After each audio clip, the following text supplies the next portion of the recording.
নমস্কার বন্ধুরা, চলে আসলাম প্রেমার লাইফস্টাইল আর একটা ব্লগ নিয়ে।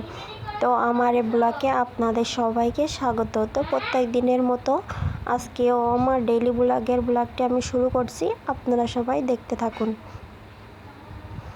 তো দেখেন, প্রতিদিনের মতো কাজকাম যেগুলো করি সেগুলো করছি। তাছাড়া আজকে বাড়িতে নতুন অতিথি এসেছে, তার সাথে একটু সময় কাটালাম। তো প্রতিদিন বাসি কাজ সেরে, তো বাসি কাজগুলো সারা হয়ে গেছে, তো স্নান সেরে গাছের ফুলগুলো উঠাতে আসছি। তো গাছের ফুল উঠানো হয়ে গেলে আমি পূজাটা দিয়ে নেব। আজকে মনটা অনেক খুশি আছে, কারণ অনেক দিন পর দুইটা ইচ্ছা পূরণ হলো। তো সেই জন্য মনটা আজকে অনেক খুশি।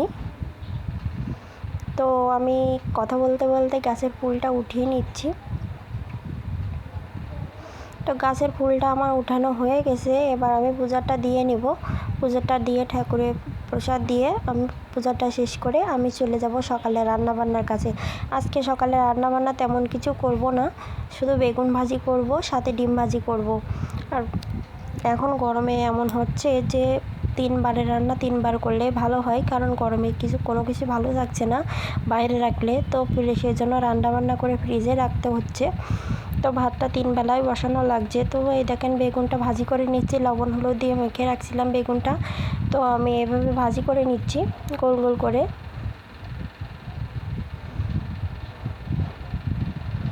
বেগুনটা ভাজি করা হয়ে গেলে আমি ডিমটাও ভাজি করে নেব। আজকে সকালে খাবারে শুধু এটুকুই, ডিম আর বেগুন ভাজি।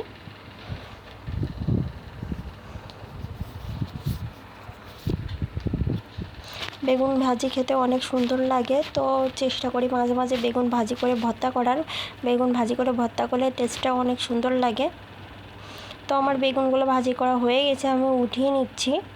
তো আর কিছু বেগুন ছিল, সেটাও আমি ভাজি করে নেব।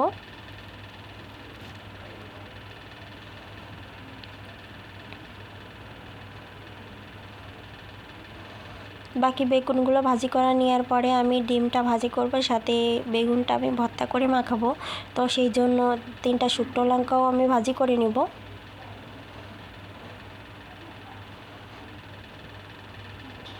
ঢাকনা দিয়ে ঢেকে দিয়েছিলাম যাতে বেগুনটা তাড়াতাড়ি ভাজি করা হয়ে যায়।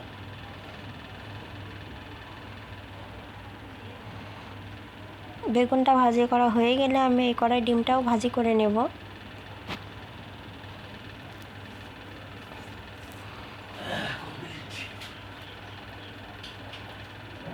বেগুন ভাজিটা করা হয়ে গেছে, তো আমি এই পর্যায়ে বেগুনটা উঠিয়ে নিচ্ছি। তো এই তেলে আমি ডিমটা ভাজি করে নেব। তো লবণ দিয়ে ডিমটা ফেটিয়ে দিয়ে দিলাম, পেঁয়াজ দিলাম, সাথে ঝালটা দিলাম না, কারণ ডিমে ছেলে ঝাল খেতে চায় না, ওই জন্য ঝালটা দিলাম না।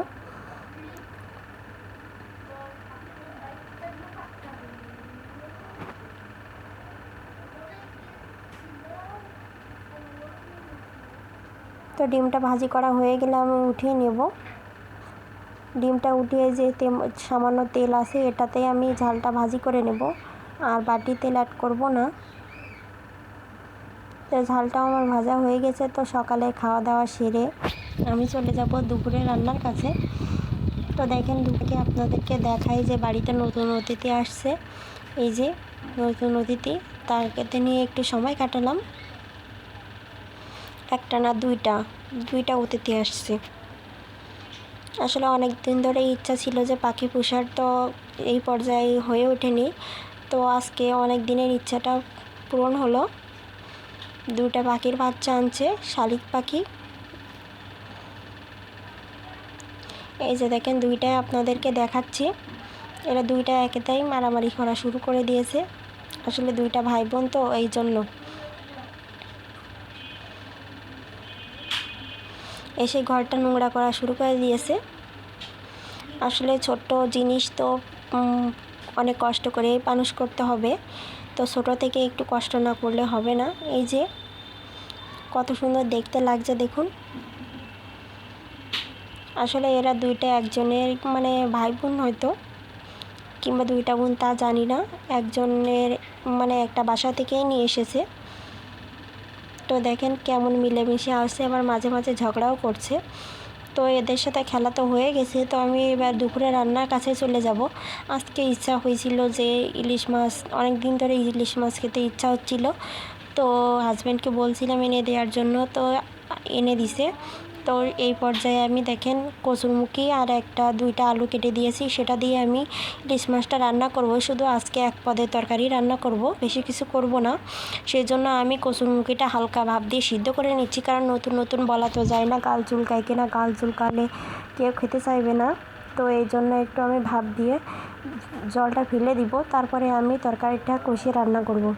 তো দেখেন 3 বেলায় ভাত বসাতে হয়, তো সকালে ভাত বসিয়ে খাওয়া দাওয়া হয়ে গেছে। তো আমি দুপুরের ভাতটাও বসিয়ে দিয়েছি। দুপুরের ভাতটা ফ্যান ঝরিয়ে আমি আবার দিয়ে দেবো দমে, তো দমে হয়ে যাবে, বানানো হয়ে গেছে। তো এই পর্যায়ে আমি দমে দিয়ে দিচ্ছি, তো হয়ে যাবে। যেটুকু জল আছে তলায় সুইচটা দিলে এমনি এমনি টেনে যাবে। তো ভাতটা বসানো হয়ে গেছে, তো আমি এই যে ইলিশ মাছ দিয়ে কচুরমুখীটা রান্না করব, এই জন্য মাছটা লবণ হলুদ দিয়ে মেখে রাখছিলাম। তো সেটা আমি প্রথমে ভাজি করে নেব। আজকে কম তেলে কম মশলায় রান্না করব, এতে কোনো পেঁয়াজ রসুন অ্যাড করব না। তো দেখেন কড়াইতে মাছগুলো আমি দিয়ে দিচ্ছি।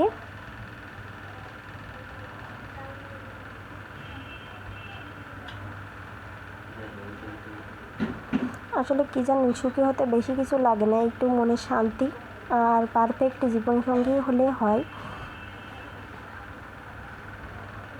সুখী হতে অনেক টাকা পয়সা লাগে তা কিন্তু না। এই যে দেখেন কথা বলতে বলতে আমার মাছটা ভাজা হয়ে গেছে। মাছটা ভাজা হয়ে গেলে আমি মাছটা উঠিয়ে নেব। তো মাছটা উঠিয়ে আমি যে ফোড়নগুলো দেবো আজকে দেব এই যে গোটা জিরে, একটা শুকনো লঙ্কা কেটে নিয়েছি, সাথে একটা তেজপাতাও আছে। তো এটা ফোড়ন দিয়ে আমি তরকারিটা বসিয়ে দেবো। আসলে জীবনসঙ্গী সঠিক হলে কুড়ে ঘরেও সুখ পাওয়া যায়।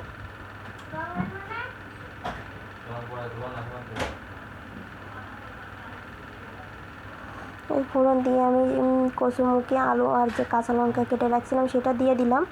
তো সেটা দিয়ে একটু নাড়াচাড়া করে আমি লবণ হলুদটা দিয়ে দেবো। আমি আগেই বলছি যে কম মশলায় রান্না করব, অল্প একটু জিরে বাটা দিয়ে শুধু রান্নাটা করব। লবণ দিয়ে দিলাম পরিমাণ মতো।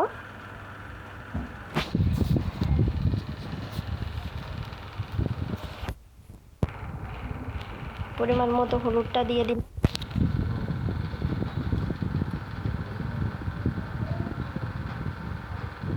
লবণ হলুদটা দিয়ে ভালো করে কষিয়ে নিচ্ছি। তো ভালো করে কষানো হয়ে গেলে আমি একটু ঢাকনা দিয়ে ঢেকে দেব। ঢাকনা দিয়ে ঢেকে দিয়ে কিছু সময় পরে ঢাকনাটা খুলে আমি আর একটু ভাজা ভাজা করে নিয়ে তরকারিতে জলটা অ্যাড করে দেবো পরিমাণ মতো। আপনারা জানেন যে আমি তরকারিতে বেশি পরিমাণ জল দিই না, অল্প জলেই রান্না করি, কারণ ঝোলটা ততটা পছন্দ হয় না, এই জন্য অল্প জলে রান্না করি।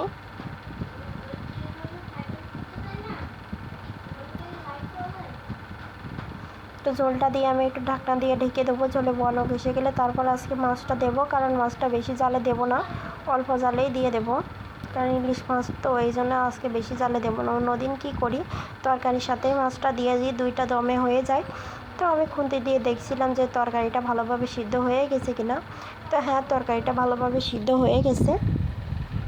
তো জিরে বাটাটা আমি দেবো, সেই জন্য আমি কড়াইতে একটু ঝোল উঠিয়ে জিরে বাটাটা গুলে নেব ভালো করে।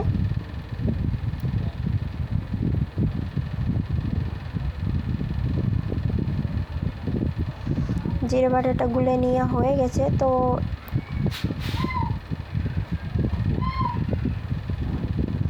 একটু ঢাকনা দিয়ে ঢেকে দিলাম। তো কিছু সময় পরে জাল করে ঢাকনাটা দেখেন তরকারি কালারটা অনেকটাই চেঞ্জ হয়ে গেছে। তো এই পর্যায়ে আমি যা আগে গুলে রাখছিলাম জিরে বাটা, সেটা দিয়ে দেব।